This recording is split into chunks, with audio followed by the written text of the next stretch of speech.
ನಾವು ಹೇಳ್ಕೊಂಡ್ವಲ್ಲ, ಹಿಂದೆ ಶ್ರೀರಾಮ ವನವಾಸಕ್ಕೆ ಹೊರಟಾಗ ಭರತನು ಶ್ರೀರಾಮನನ್ನು ಹುಡುಕ್ತಾ ಭರದ್ವಾಜನ ಆಶ್ರಮಕ್ಕೆ ಹೋಗಿದ್ದ ಅನ್ನೋದು ಭರತನ ಸ್ವಾಮಿ ಭಕ್ತಿಯನ್ನು ಮೆಚ್ಚಿ ಭರದ್ವಾಜನು ಭರತನಿಗೂ ಅವನ ಸೈನ್ಯಕ್ಕೂ ಅದ್ಭುತವಾದ ಔತಣವನ್ನು ಕೊಡ್ತಾನೆ. ಅದೇ ಭರದ್ವಾಜ ಔತಣ ಅಂತ ಇವತ್ತಿಗೂ ಕೂಡ ಪ್ರಸಿದ್ಧವಾಗಿದೆ ಅಂತ ಹೇಳ್ತಾರೆ. ಭರದ್ವಾಜ ಮಹರ್ಷಿ ಹತ್ತಿರ ಬರ್ತಕ್ಕಂಥ ಹೊತ್ತಿಗೆ ಶ್ರೀರಾಮನ ಆಲೋಚನೆಗಳು ರಾಜಕೀಯದ ಕಡೆ ತಿರುಗಿತು. ಇದುವರೆಗೂ ಇರಲಿಲ್ಲ. ತನ್ನ ಬಗ್ಗೆ ಪ್ರಜೆಗಳ ಅಭಿಪ್ರಾಯ ಹೇಗಿದೆ ಅಂತ ಕೇಳ್ತಾನೆ.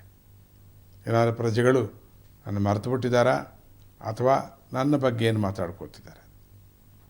ಭರದ್ವಾಜ ಹೇಳ್ತಾನೆ, ಸ್ವಾಮಿ, ತಪಶಕ್ತಿಯಿಂದ ನಿನ್ನ ವಿಷಯವನ್ನು ಆಗಾಗ ನಾನು ತಿಳ್ಕೊಳ್ತಲೇ ಇದ್ದೆ. ನೀನು ರಾವಣ ಸಂಹಾರ ಮಾಡಿದ್ದನ್ನು ಕೇಳಿ ಸಂತೋಷ ಕೂಡ ಪಟ್ಟೆ.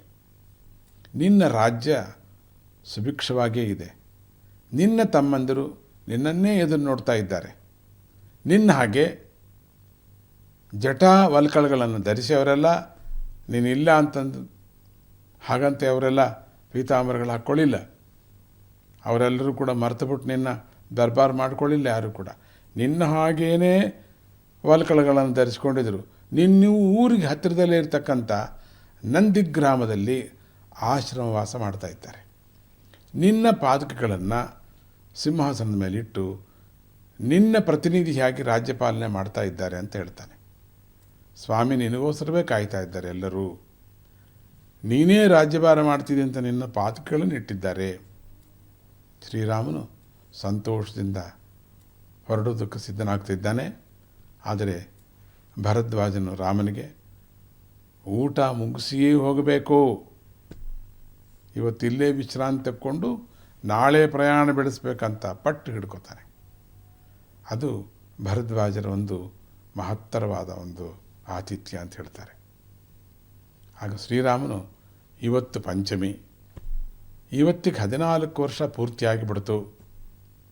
ಈ ದಿನ ನಾನು ಮನೆ ಸೇರದಿದ್ದರೆ ಭರತ ಪ್ರಾಣತ್ಯಾಗ ಮಾಡ್ತೀನಿ ಅಂತ ಪ್ರತಿಜ್ಞೆ ಮಾಡಿದ್ದ. ಆದರೂ ರಾಜಭೋಗದಿಂದ ಅವನ ಮನಸ್ಸು ಹೇಗಿದೆಯೋ ಗೊತ್ತಿಲ್ಲ ನನಗೆ. ಏನು ಮಾಡೋದು ಅಂತ ಯೋಚಿಸ್ತಾ ಇದ್ದ. ಇದು ಕುಟುಂಬದ ವಿಷಯ.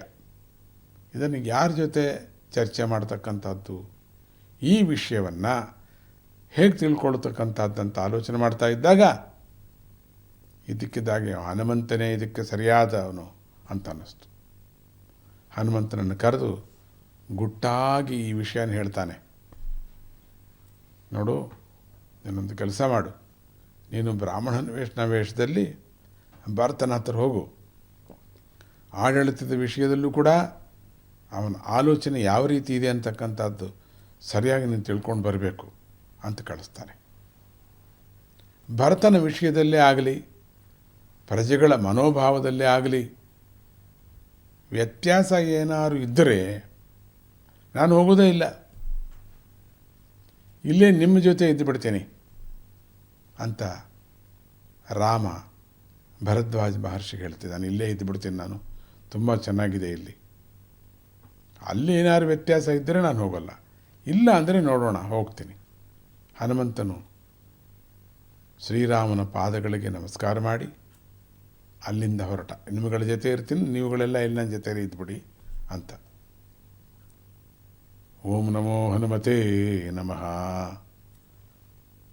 ಶ್ರೀರಾಮನ ಆಜ್ಞೆ ಪ್ರಕಾರ ಅಯೋಧ್ಯೆ ಸ್ಥಿತಿಗತಿಗಳನ್ನು ತಿಳ್ಕೊಳ್ಳೋದಕ್ಕೋಸ್ಕರ ಆಂಜನೇಯ ಸ್ವಾಮಿ ಬ್ರಾಹ್ಮಣನ ವೇಷದಲ್ಲಿ ಹೊರಟ. ಅಲ್ಲಿಯ ಪರಿಸ್ಥಿತಿ ಚೆನ್ನಾಗಿದ್ದರೆ ನೀನು ಅಲ್ಲೇ ಇದ್ದುಬಿಡು, ನಾನೇ ಬೆಳಗಾಗೋಷ್ಟರಲ್ಲಿ ಬರ್ತೀನಿ. ಯಾಕೆ ಮತ್ತೆ ನೀನು ವಾಪಸ್ ಬರಬೇಡ. ಯಾಕೆ ಇಲ್ದಿದ್ರೆ ನೀನು ಬಂದುಬಿಡು, ರಾತ್ರಿ ಬಂದುಬಿಡ್ಬೇಕು ನೀನು, ನಾನು ಅಯೋಧ್ಯೆಗೆ ಹೋಗೋದಿಲ್ಲ ಅಂತ ರಾಮ ಆಂಜನೇಯನಿಗೆ ಹೇಳಿ ಕಳಿಸ್ತಾನೆ. ಭರತನು ಇದ್ದ ನಂದಿ ಗ್ರಾಮಕ್ಕೆ ಆಂಜನೇಯ ಬರ್ತಾನೆ. ಅಲ್ಲಿ ಭರತ ಶತ್ರುಘ್ನರು ಜಟಾವಲ್ಕಲಧಾರಿಗಳಾಗಿ ಮುನಿವೇಶದಲ್ಲೇ ರಾಜ್ಯಭಾರ ಮಾಡ್ತಾ ಇದ್ದಾರೆ. ಒಂದು ಮರದ ಒಂದು ತೊಗಟೆ ಅಂತ ಹೇಳಿದ್ವಿ, ಮರದದ್ದು ಪೊರೆ, ಅದನ್ನು ಹಾಕ್ಕೊಂಡ್ಬಿಟ್ಟಿದ್ದಾರೆ. ಆ ತೊಗಟೆಯಲ್ಲಿ ಕಟ್ಕೊಂಡ್ಬಿಟ್ಟಿದ್ದಾರೆ. ಅದೇ ಬಟ್ಟೆ. ನೆಲದ ಮೇಲೆ ಮಲಗ್ತಿದ್ದಾರೆ. ಅದನ್ನು ನೋಡಿದ ಹನುಮಂತನಿಗೆ ತುಂಬ ಸಂತೋಷ ಆಗಿಬಿಡ್ತು.